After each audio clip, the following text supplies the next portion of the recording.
Vous le savez, nous sommes de plus en plus nombreux à venir vivre dans les villes, alors j'ai eu envie de vous proposer quelques réflexions sur ce que sera la ville de demain. Comment pensait-on la ville du futur avant? Regardez ces images, elles révèlent bien les esthétiques propres à leur époque. Mais les anticipations étaient-elles les bonnes? Voyait-on juste dans les prévisions, les imaginations? Celle-ci, vous l'avez reconnue, c'est la ville du futur imaginée par Fritz Lang pour son film Métropolis.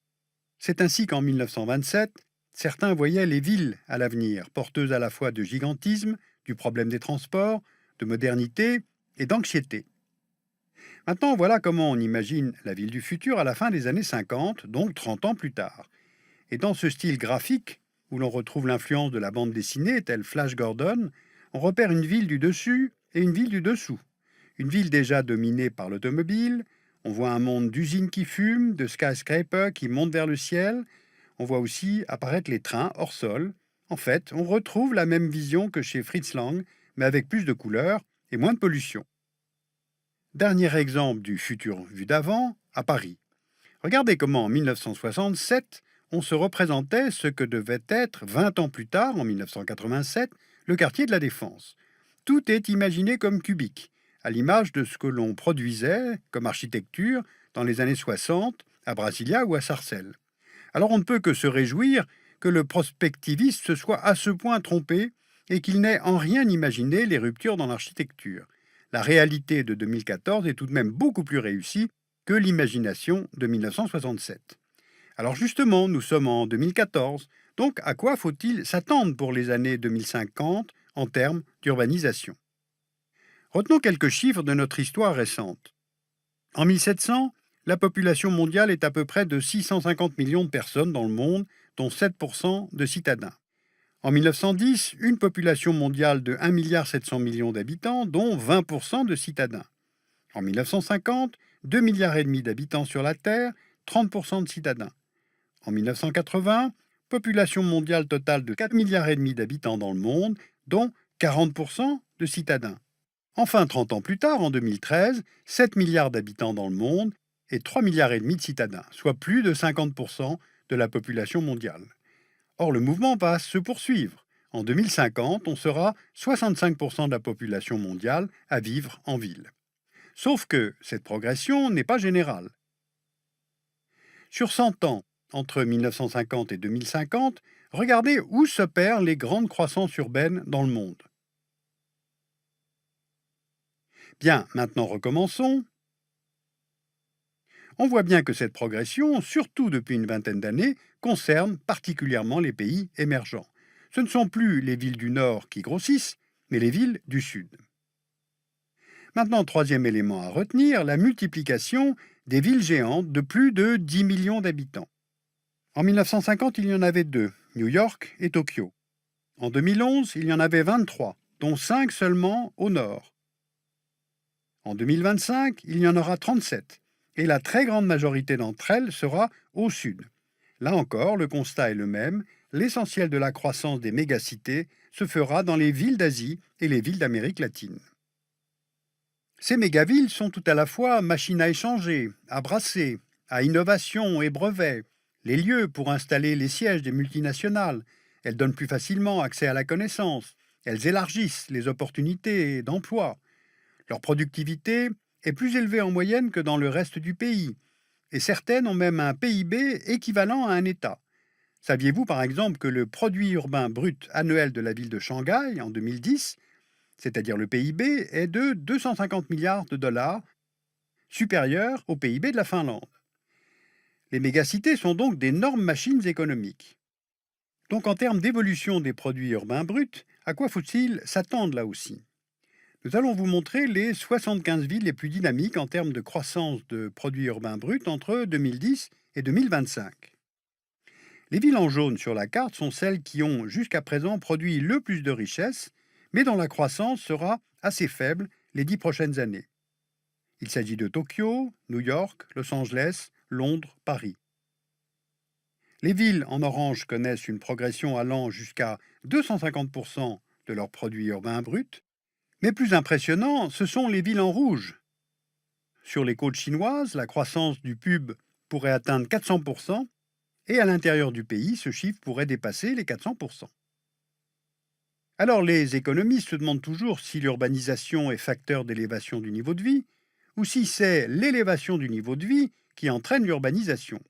En tout cas, il y a corrélation entre les deux, et de plus, il y a synergie entre ville et mondialisation, qu'on en juge maintenant par les réseaux. Sur notre carte des 75 villes les plus dynamiques en 2025, on applique le réseau mondial actuel des câbles sous-marins. Tout part des villes, et des villes portuaires, et tout arrive dans les villes. Ce sont les câbles qui permettent les transferts de communication et de données. Et à partir de cette carte des câbles, on peut même ajouter la représentation des flux Internet aujourd'hui, illustrant les relations économiques intercités et inter-États. Mais avant ces réseaux virtuels, il y a les réseaux réels, car ces villes sont les portes ouvertes pour les circulations des hommes et des marchandises, et pas seulement celles des données.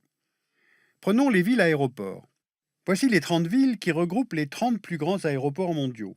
Là se superposent tout à la fois le plus d'arrivées internationales et le plus grand nombre de passagers nationaux. C'est le cas pour Londres, Paris, New York, Hong Kong, Singapour, Bangkok. Ce sont des plateformes aéroportuaires pour les affaires, mais aussi pour les touristes. Les États-Unis placent 12 de leurs aéroports parmi les 30 premiers mondiaux, et la première place revient à l'aéroport d'Atlanta. Mais Atlanta est avant tout un hub aéroportuaire national, incontournable aux États-Unis. Le deuxième aéroport mondial en termes de fréquentation est désormais Pékin. Mais en fait, comme Atlanta pour les Américains, Pékin est avant tout utilisé par les Chinois. Et d'ailleurs, les bons résultats de fréquentation des aéroports de Hong Kong et de Macao s'expliquent par le fait que les visiteurs venant de Chine sont comptabilisés. Et maintenant, les aéroports continuent de se multiplier en Chine ou de se rénover. La compétition est donc très grande entre régions urbaines. Compétition par le nombre d'habitants, compétition économique, compétition en termes d'image pour l'attraction touristique. Or, cette compétition multiforme se joue maintenant sur d'autres tableaux. Car la ville du futur, ce n'est plus le nombre d'habitants qui fait poids, qui fait la masse, tel New York, Londres, Tokyo, ni la course à la première place au palmarès économique mondial. Car l'autre phase de la ville, le prix à payer, c'est la pollution. Regardez ce planisphère édité par l'Organisation mondiale de la santé. Il positionne par ville le niveau de concentration de particules fines en microgrammes par mètre cube. En vert, un niveau inférieur ou égal à la norme fixée par l'OMS, donc des villes plutôt propres. En jaune, orange, rouge, celles dont le niveau dépasse ces normes, avec des temps de transport interminables, l'air au sens propre du terme irrespirable du fait du niveau de la pollution. Car on le sait, il y a un lien direct entre dynamisme économique et émission de particules fines dangereuses pour les poumons. De nombreux facteurs jouent, utilisation des centrales à charbon, véhicules privés ou publics circulant au diesel, et dès lors, la démonstration se ferme comme une boucle. Suivez le raisonnement. Au moins une personne sur deux vit en ville dans le monde. Ensuite, l'essentiel de la production de richesse vient des agglomérations urbaines. Troisièmement, cette production s'appuie sur les énergies fossiles pour le chauffage et les transports. Et les émissions produites agressent la santé des gens qui y vivent, soit des centaines de millions de personnes à travers le monde. Et le coût global en termes de santé publique est considérable. Donc les villes sont en première ligne pour la transition énergétique. Cette transition impose de sortir des énergies carbonées, sortir de la surdensité automobile en termes de transport individuel, et enfin sortir du produit urbain brut en croissance à tout prix et quel que soit le prix. Aujourd'hui, il y a prise en compte de la vivabilité de la ville par l'intelligence de celle-ci. Je voudrais donc terminer par un exemple positif de fonctionnement dans le futur pour une ville actuelle. L'aire urbaine de Grenoble compte environ 700 000 habitants. Et par sa position géographique, en France, elle est un nœud transit entre le nord et le sud de l'Europe. Et par ailleurs, elle étouffe, car elle est enserrée en cuvette, au croisement de trois massifs, celui de la Chartreuse, celui de Beldonne et celui du Vercors. Alors le groupe Eiffage, par son laboratoire de recherche, Phosphore, a conçu un mode de transport urbain, le modulaire. Il combine sans rupture de charge, pour le passager ou pour le fret, le tram en terrain plat et le téléphérique en terrain accidenté.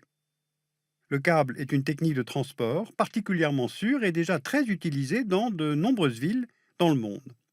Alors on retrouve curieusement le même paysage urbain que celui imaginé dans les années 50, mais il est plus propre, moins de voitures, plus de transports collectifs et une nature qui revient, pas seulement pour faire vendre, mais aussi pour arriver à vivre en ville.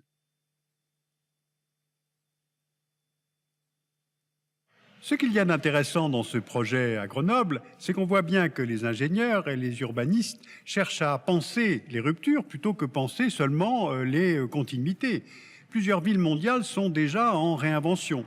New York, Los Angeles, Paris, qui sort progressivement du tout automobile, et même Séoul, qui a transformé une immense autoroute urbaine intérieure en zone cyclable, piétonne, arborée, qui traverse toute la capitale de la Corée du Sud.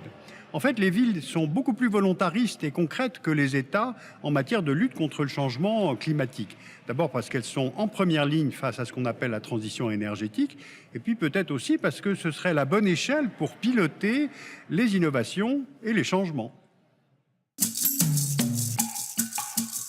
Je vous conseille de lire deux livres de Jean Hedgens, Les villes au secours de l'État chez FIP Éditions, et puis Ces villes qui inventent l'urbanisme du XXIe siècle aux éditions de l'Aube, et puis la nouvelle revue de géopolitique qui consacre en 2014 tout un dossier à La guerre des villes a déjà commencé.